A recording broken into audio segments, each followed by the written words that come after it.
We want you to understand that this meeting has gathered before you dragged your physical bodies here. In other words, you have launched into vibrational escrow what you are about and what you want. And so it is our promise to you that it will be a perfect unfolding where what you want to know will be addressed fully.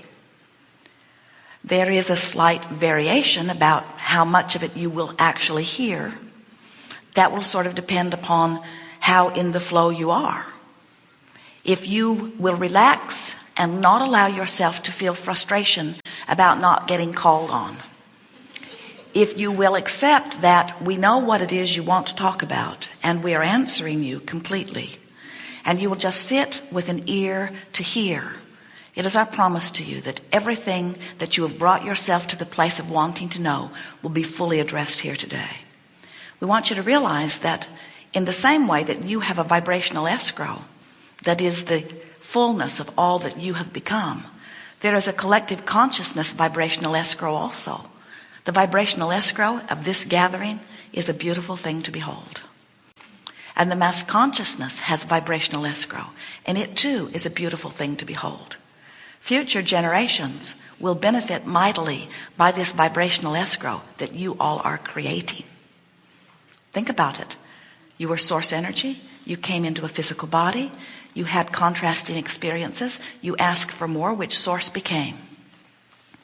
And it is from that new source having become vantage point that all new energy is coming forth into new babies.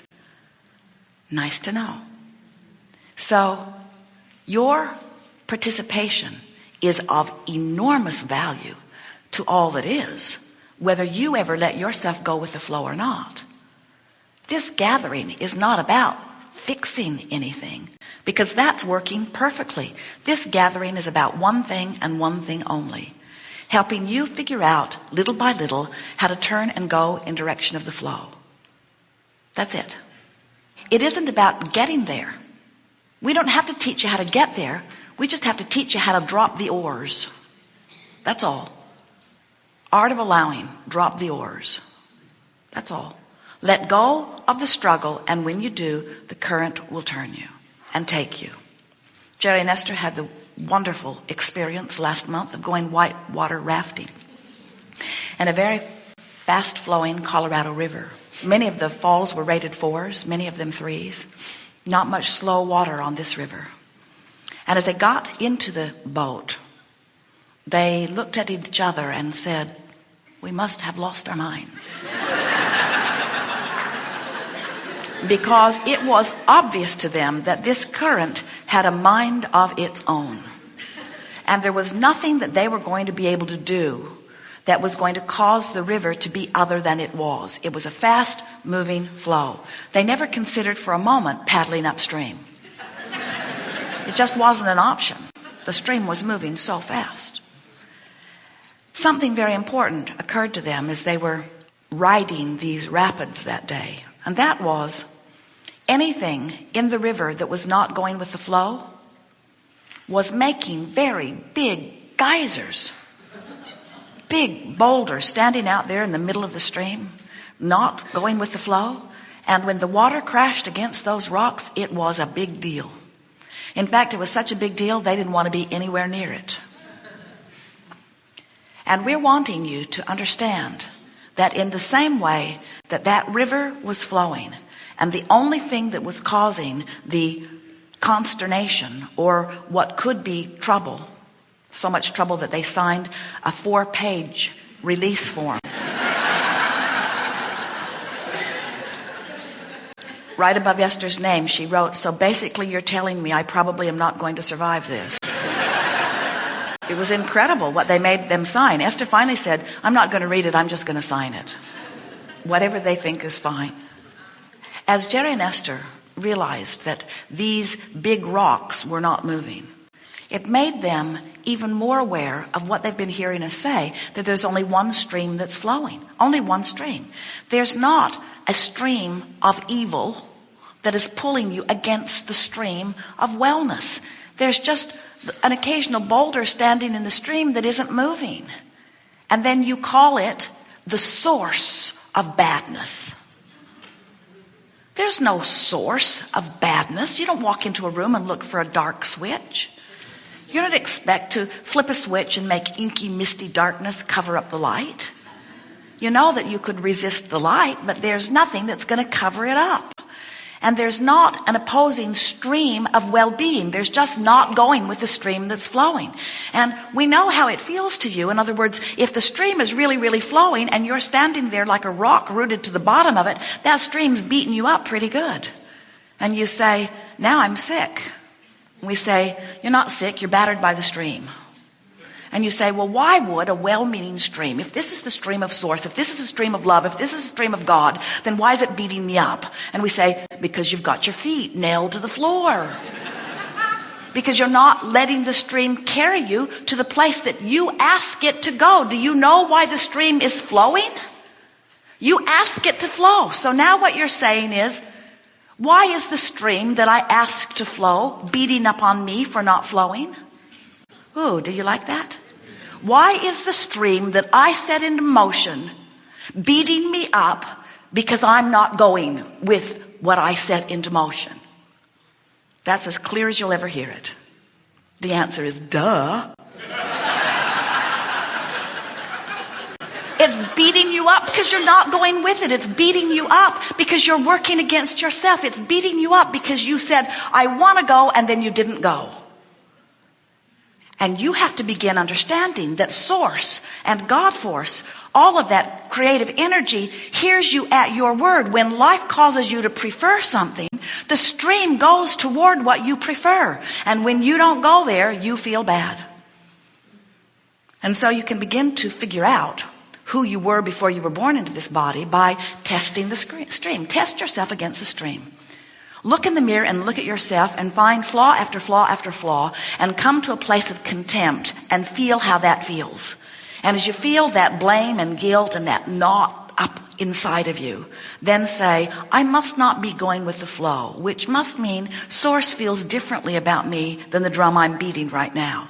Choose someone else. Hate them. Find fault with them. Point out their wrongdoing. And feel how you shrivel and die a little inside because you're not going with the flow. Feel how the stream beats you up. Then find something to appreciate and just focus on it a little while and feel how you begin to loosen up. Feel how good it feels. Show yourself what's in that stream. Show yourself not only who you were before you were born, but who you've become ever since. Show yourself who the expanding God within you is. Show yourself that and feel how that feels. And you will never again question who you are. You will never again not know which way is downstream. You will never again not know which way is the way to go. We see Jerry and Esther going from city to city. They never get lost. In other words, they have a general sense of the direction that they're going. And with guideposts and navigational systems and maps and signposts along the way, they make very direct routes from place to place to place to place, all around the city, figurating around the nation, month after month after month, year after year after year after year after year, and they are never lost, not for more than a moment. And the reason is because these journeys are easy to quantify. It's so easy to say, I'm here and I want to be over there, and here's my map to do it. But you have lost your maps relative to so many things. I'm in a rotten relationship, I want it to be better, or I'm in a rotten relationship, I want a new one, or I have no relationship and I want one, or my body is hurting or not feeling good or not looking the way I want it to, or I don't have enough money, or I'm confused and I want to be clear, or I'm afraid and I don't want to be afraid, I want to be strong. You have all kinds of things where you're one place and you want to be another, and you haven't figured out how to quantify your journey because you've been listening to that one and that one and that one and that one and that one who isn't where you are and doesn't want to be where you want to go. How do you do that? You dig up stuff that was written 2,000 years ago about people who were not where you now are, who wanted to go where you do not want to go, and you say, I'll follow their map.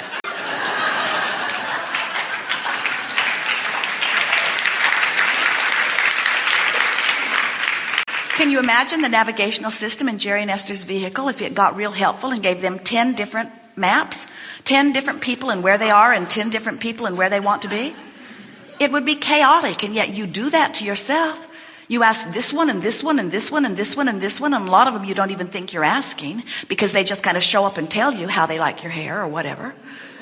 But what we want you to understand is that nobody says anything to you that you are not inviting vibrationally. And when you are in this place of insecurity, when you're not sure where you're going, you get all kinds of information from all kinds of people, giving you all kinds of guidance about things that have nothing to do with you.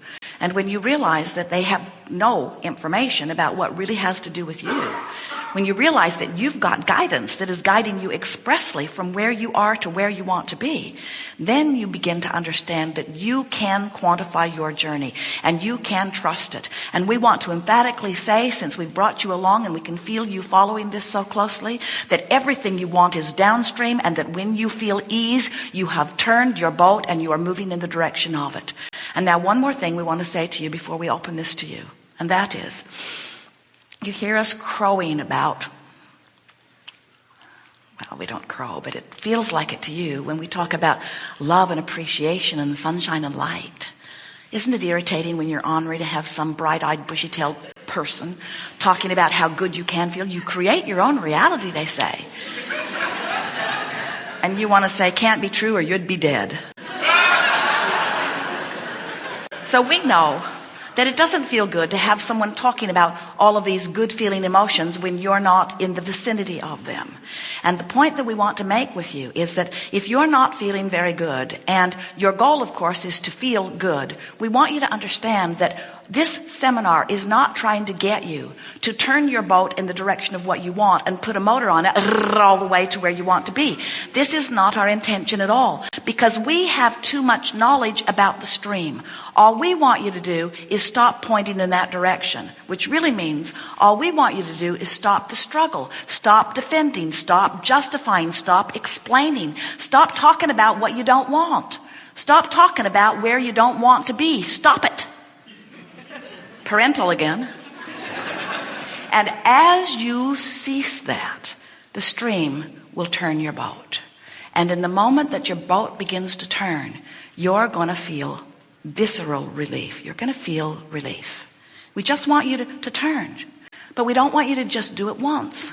We want you to do it every time you consciously realize that you're not feeling as good as you'd like to feel. Stop, let go of it, and let your boat turn. Stop, let go of it, and let your boat turn. So you could be feeling frustration and have a turning point, and off you go again.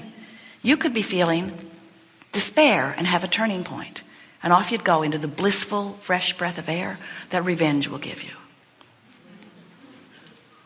You know that, don't you? If you've ever been depressed, doesn't it feel really much better to be angry? That's because it's on the way to where you want to be. Your friends liked you better when you're depressed. You were a lot less trouble.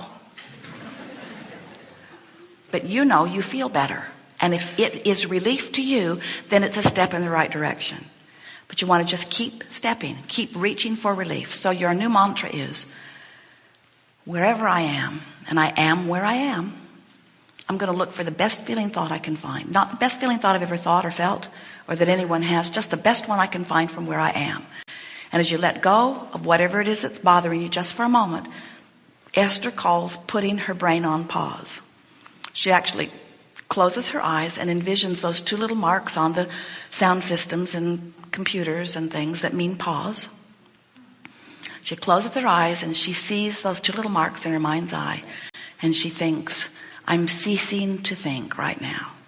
And sometimes she thinks, I'm thinking about not thinking, which means she is thinking. But she's not thinking about what she was thinking when she decided to stop thinking. She's put her negative brain on pause. And as she does that, her boat always turns. And the stream always calls her forward, and it will you too. So, what do you want to talk about? Oh, we see you've come with nothing. Come forward if you think it's you. Yes?